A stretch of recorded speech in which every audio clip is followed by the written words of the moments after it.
The Upanishads, translated by Max Muller, in two parts. Part 1, Aitareya Aranyaka 2nd Aranyaka 5th Adhyaya 1st Khanda. Let the women who are with the child move away. Verily, from the beginning he, the self, is in man as a germ, which is called seed. This seed, which is strength, gathered from all the limbs of the body, he, the man, bears as self in his self body. When he commits the seed to the woman, then he, the father, causes it to be born. That is his first birth. That seed becomes the self of the woman as if one of her own limbs. Therefore, it does not injure her. She nourishes his, her husband's, self, the son within her. She who nourishes is to be nourished.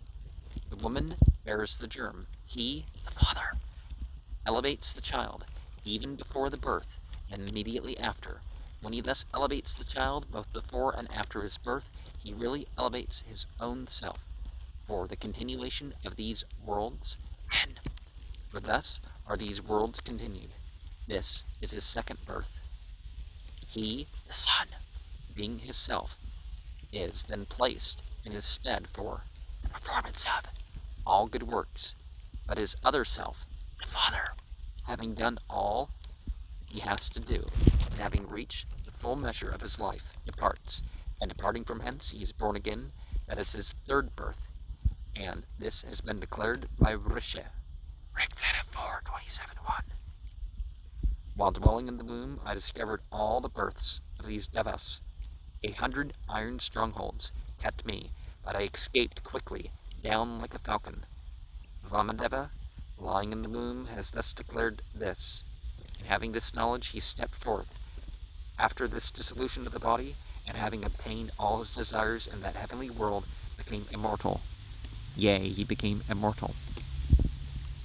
And immediately after, by nourishing the mother and performing certain ceremonies both before and after the birth of the child. And some manuscripts begin this adhyaya with the sentence, Apakramantu Garvinya, may the women who are with the child walk away. It is counted as a paragraph. And the child moved away. So the numbering is different with this in another way. The first 3 verses ending with, this is his first birth, yeah, the one.